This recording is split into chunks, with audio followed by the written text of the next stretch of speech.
이번 강의는 제31강 항공사고 조사 및 벌칙, 주류, 항공법의 마지막 부분입니다. 여기서 할 것은 실제로 중요한 거 몇 개만 어떻게 머리에 담아야지 그 벌칙이나 이런 것이 굉장히 다양하게 있는데 세부적인 것까지는 하기가 힘들 겁니다. 중요한 거 몇 가지는 한번 강조를 하겠습니다.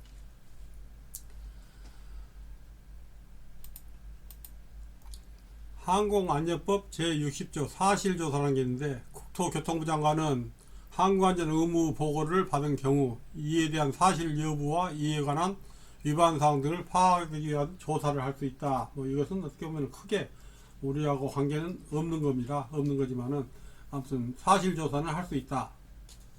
근데 여기에서 이제 사실조사 중에서도 가장 중요한 거, 이것은 우리 몇 번 지난번에 첫 부분에서 나왔었습니다. 사망, 중상 등의 적용 기준. 그래서 비행기 사고로 어떤 사망자가 생겼거나 중상자가 생겼을 때 어디까지를 사망이라고 하고 중상이라고 하느냐, 그 적용 기준이 있습니다. 지난번에 말씀을 드렸었는데 자세히 한번 말씀을 드리겠습니다. 항공기에 탑승한 사람이 사망하거나 중상을 입은 경우에 이것을 사망, 중상 적용 기준으로 합니다. 사망했으니까, 중상을 입었으니까. 다만 자연적인 원인 또는 자기 자신이나 타인에 의하여 발생된 경우와 자살했거나 타살된 경우는 아니다 그 말이죠. 승객 및 승무원이 정상적으로 접근할 수 없는 장소에 숨어있는 밀항자 등에 발생한 경우는 제외한다. 정상적으로 알 수 없는 사람은 여기에서 뺀다. 이거 밀항자는 어떻게 어쩔 수 없는 거죠. 그 다음에 항공기로부터 이탈된 부품이나 항공기와 직접적인 접촉 등으로 인해 사망하거나 중상을 입을 경우, 항공기 때문에 어떤 사고로 죽거나 아니면 중상을 입은 경우 당연히 사망 중상입니다.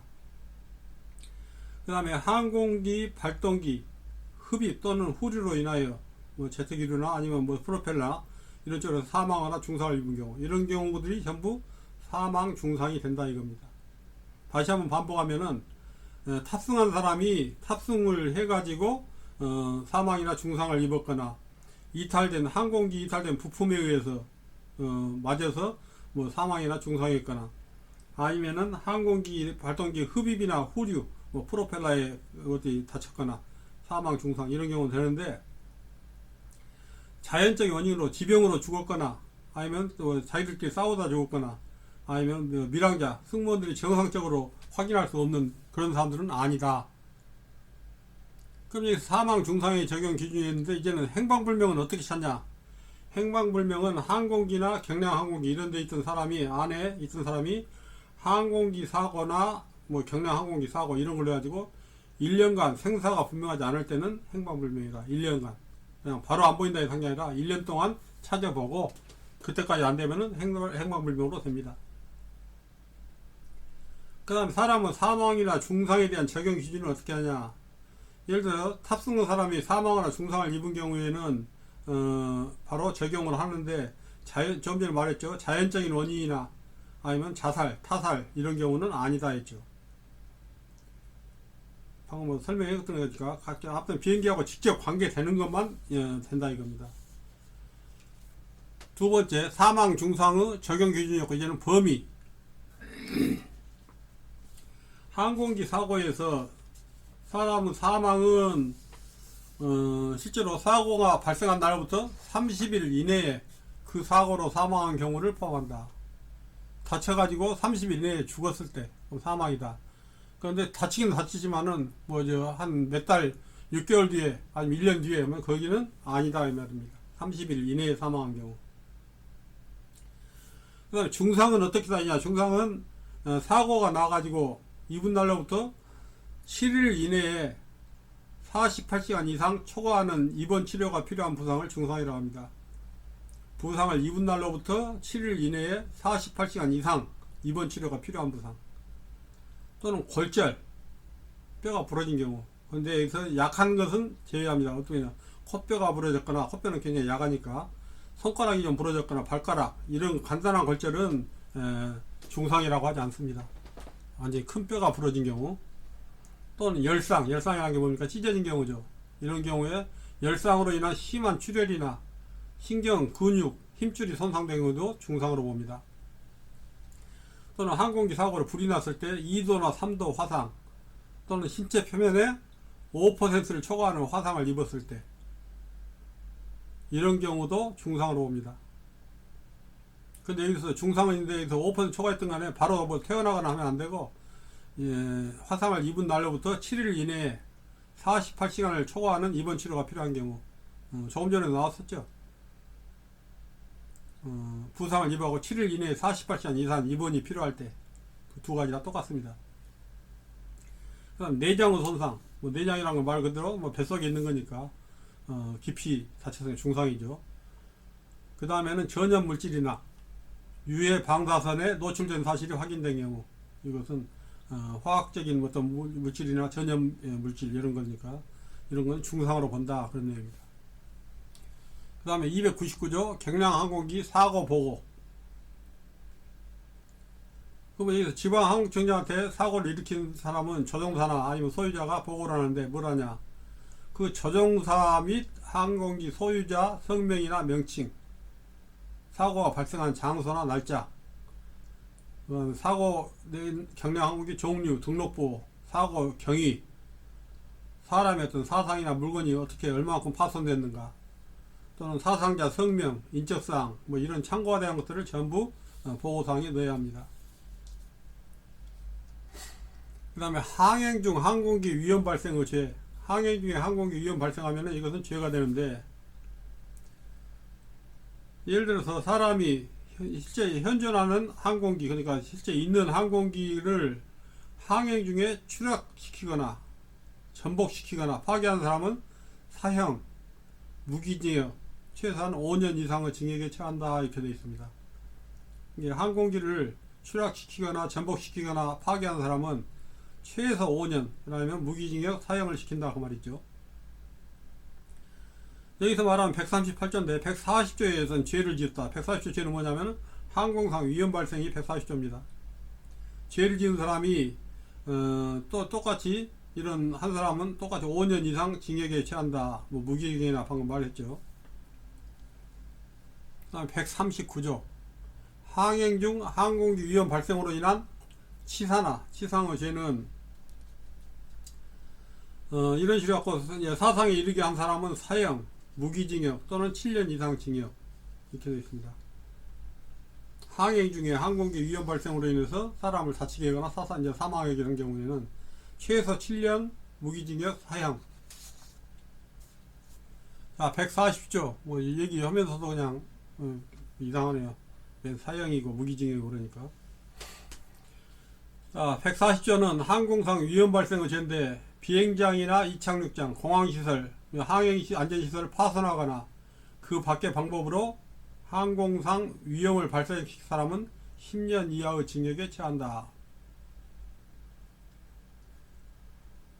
그 다음에 이런 경우, 그럼 미수한 사람 있잖아. 미수한 사람도 처벌을 합니다. 미수범도. 완전히 그 어떤 사고는 안 생겼지만 미수했어도 그 사람은 처벌을 하는데 약간 좀 줄어들기는 하겠지만은.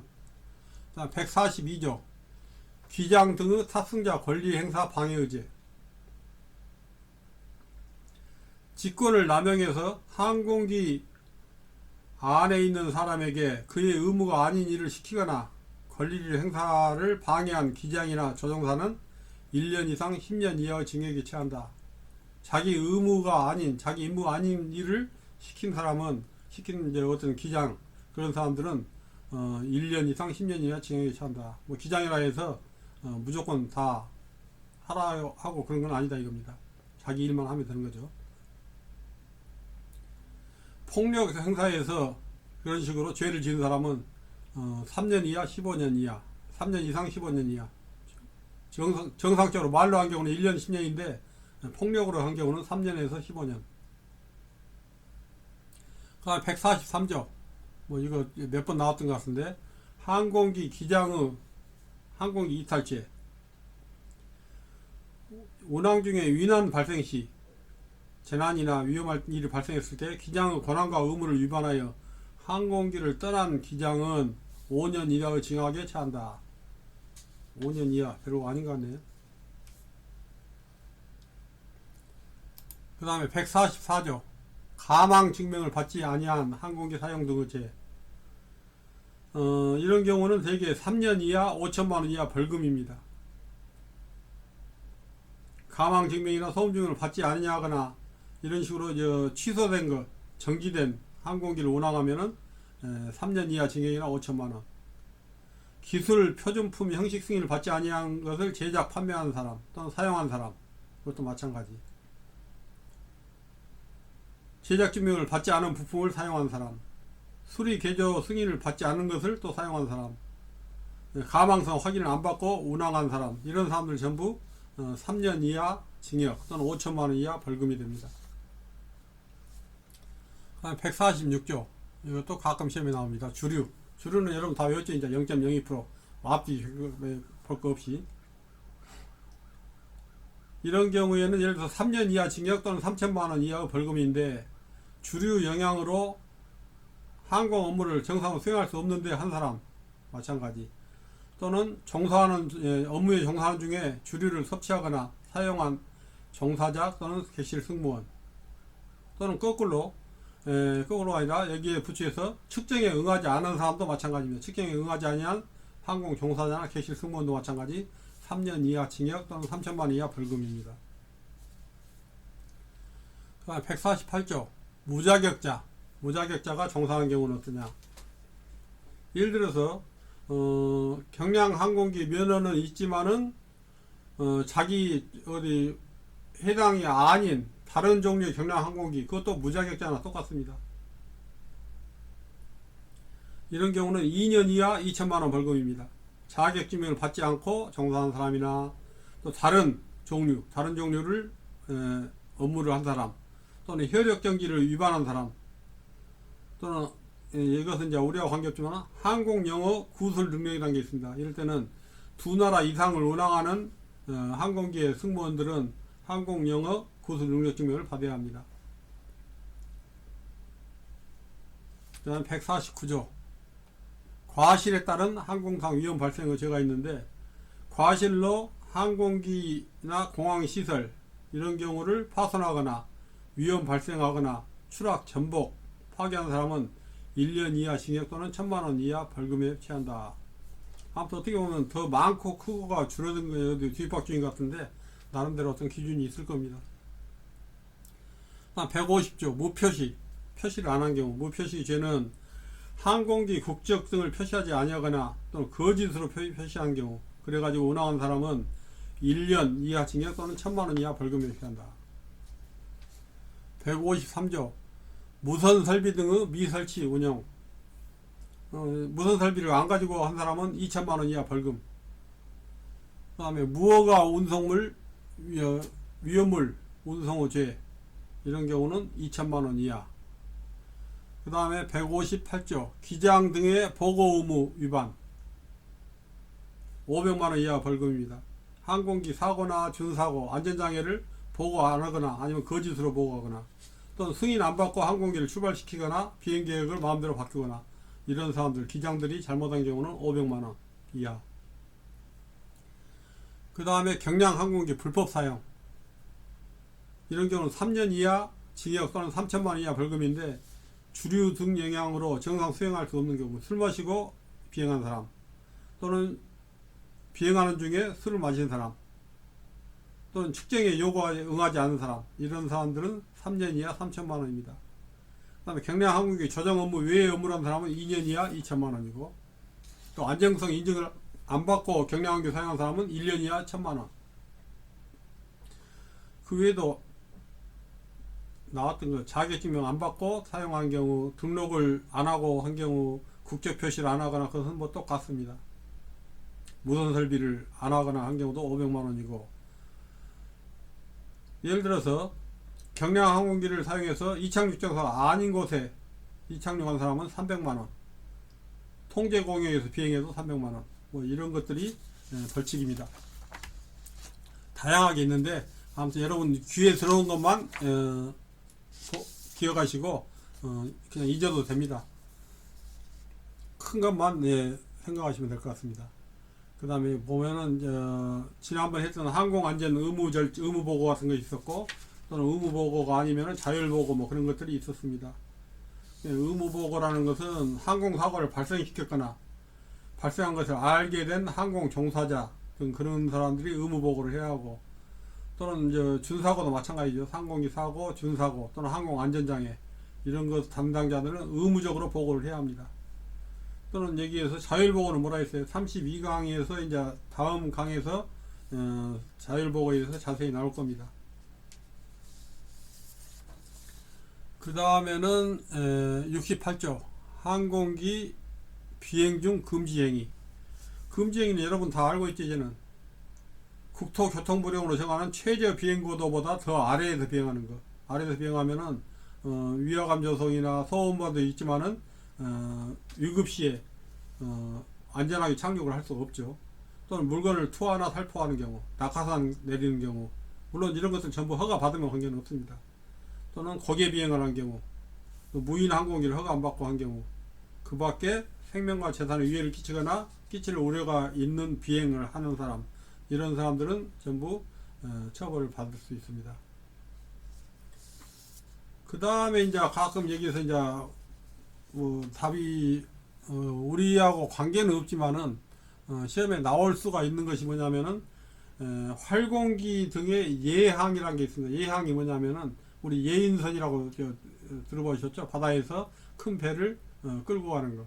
그러니까 활공기도 마찬가지 스스로 못 날르니까 다른 비행기로 끌어가지고 놔두면은 거기에서 날아가는 거. 그러니까 활공기 등의 예항. 항공기가 활공기를 끄는 경우에는 어떻게 하냐? 어떤 기준이 있습니다. 무조건 끄는 게 아니라 항공기의 연락원을 타선시켜야 합니다. 연락할 사람들, 왜냐하면 항공기 조종하는 사람 조종만 해야 하니까. 그래서 여기서 무선통신으로 가능한 경우, 예를 들어서 항공기하고 활공기가 무선통신으로 가능한 경우는 관계없지만은, 그렇지 않으면은 보고 연락을 해줘야 하니까 연락원을 탑승해 줘야 한다. 또는 예항하기 전에 출발 방법, 예항을 어떻게 할 것인지, 예항줄을 언제 줄로 달고 하니까 언제 예항줄에서 떼어낼 것인지, 어디서 시기나 장소, 또 연락 신호는 어떻게 할 것인지, 그 밖에 안전에 필요한 사항을 서로 약속을 해야 하고, 예항줄 길이는 최소한 40m 또는 최대 80m, 40m에서 80m 사이로 해야 하고, 또 지상 연락원을 배치합니다. 지상에서도 보고 어떻게 해라 하고 매일 하니까. 또 예항줄의 길이의 80% 상당하는 고도 이상의 고도에서 예항줄을 이탈시켜야 한다. 예항줄 길이의 80%, 그러면 80m에 80%는 88, 64, 최소한 64m 이상의 고도에서 이탈을 시켜야 한다. 너무 낮은 고도에서 이탈시키면 안 된단 말이죠. 또는 구름 속이나 야간에는 예항을 해서는 안 된다. 허가받은 경우는 뭐 관계없고요. 그래서 이런 경우에는 또 어떤 기준이 있습니다. 예항줄에는 20m 간격으로 붉은색과 흰색 표지를 번갈아 붙여야 합니다. 그래야 길이를 가늠을 할 수 있으니까. 지상 연락원 배치한다는 건 얘기했었고, 이것은 뭐 특별한 사항이니까. 그 다음에 자격 취소라는 게 있습니다. 경량 항공기 조종사 자격 증명, 항공신고 증명 취소. 뭐 이것도 했던 건데 지금 정리입니다. 자, 첫째, 취소는 뭐였어요? 거짓이나 부정한 방법으로 증명을 받은 사람. 또 하나 있었죠. 자격 증명 정지기간에 또 한 사람. 이런 사람들은 취소입니다. 취소. 그 다음에 법을 위반하여 벌금 이상 형을 받으면은 효력정지 30일 이상 또는 자격증명 취소. 그 경중에 따라서 최소한 30일 이상 정지를 시키거나 취소까지도 할 수 있다. 그 다음에 조종업무를 할 때 고의 또는 중대한 과실로 사고를 일으켰을 때 사망자가 발생하면은 효력정지 180일 이상 자격증명 취소. 중상자는 90일 이상, 부상자는 30일 이상 자격증명. 이런 식으로 여러 가지가 있는데, 아무튼 여기에서는 가장 중요한 게 이 두 가지일 것 같습니다. 취소, 거짓이나 부정한 방법, 또는 위반해갖고 정지기간에 또 한 경우, 또 위반한 경우, 그런 경우는 취소가 된다는 것만 잘 기억을 하시면 될 것 같습니다. 이제 뭐 이것도 거의 끝나갔네요. 그 다음에로는 이제 여기서 한번 잠깐 얘기 초반에 나왔었는데, 국제민간항공조약, 이카오 조약에서 부속 서류가 있다 했습니다. 부속 서류라는 것은 이래저래 지켜야 할 것들, 서로 어떤 약속입니다. 그것이 강제적인 조항은 아니지만은 아무튼 서로 약속으로 되어 있는 것입니다. 안엑스라 해가지고 여기 보면 제1 부속서에는 항공 종사자의 자격 증명에 대한 내용이 열거되어 있고 2 부속서에는 항공 규칙, 3 부속서는 항공 기상 업무, 4는 항공 지도, 뭐 측정단이 쭉 있어가지고 8 부속서는 가망성 쭉 해서 마지막에 지금 현재 18은 위험물 안전 운송하는 방법, 19 부속서는 안전관리. 근데 이것은 계속 추가가 됩니다. 지금 현재는 뭐 19까지 있는데 이런 것들이 있다, 그런 것을 알면 되겠습니다. 근데 이것이 잘못하면 하나 나올 수도 있긴 있는데 이런 부속서들이 있다는 거 알고, 그다음 부속서는 주로 기술적인 사항에 대해서 서로 국제 간의 어떤 통일을 용이하기 위해서 한 것이지 그 법적으로 구성되어 있는 거 아닙니다. 위반했다 해서 누구를 처벌하고 그러진 않고 서로 약속이다 그겁니다. 다음 여기까지 한 것을 다시 한번 정리를 해 보겠습니다. 이것은 이제 내용에서 안 나왔지만은 우리가 상식으로 볼 때 인적 사고가 가장 많이 발생되는 언제냐? 이륙 가면서 발생하냐, 착륙 가면서 하냐, 택시라는 것은 항공로를 주행하는 걸 택시라 합니다. 그 다음에 비행 중 이때는 사고가 제일 많이 나는 것은 일반적으로 이륙 중에 사고가 많이 나는 걸로 되어 있습니다. 그 다음에 주정 성분이 있는 음료, 알코올 음료 섭취 처벌 기준은 뭐라 했어요? 혈중 알코올 농도가 0.02%. 우리 음주 운전 승용차는 0.03%죠. 그렇지만은 비행기는 0.02%입니다. 그 다음에 경량 항공기 자격증명을 받지 않고 비행하는 사람은 6개월 이하 500만원 이하 벌금이라고 나왔었는데 외울 정도는 아닐 것 같습니다. 그 다음에 항행 중인 항공기를 추락, 전복, 파괴한 자는 이거 중요하죠. 그러니까 이것은 최소 5년에서 4년까지 가능합니다. 그 다음에 또 여기에서 항공기 사고 발생 시 사고 조사를 해야 할 책임이 있는과, 항공기가 사고 발생하면은 누가 책임이하냐? 외국적으로 예를 들어서 우리나라 비행기가 우리나라에서 사고 시키면 아무것도 아닌데 우리나라 하는데, 외국 비행기가 우리나라 아니면 우리나라 비행기가 외국에 살 때는 항공기 사고 발생 국가에서 조사를 해야 합니다. 우리나라에서 사고가 났으면 우리나라에서 조사하고 미국에서 사고가 났으면 미국이 조사하고 그 말이죠. 그럼 항공기 사고 조사의 어떤 기본 취지는 뭐냐? 뭐 처벌을 하고 한 게 아니라 유사 사고 재발 방지를 위해서 한 것이다. 이것은 이런 문제를 할 때는 좀 좋은 쪽으로 해석하면 됩니다.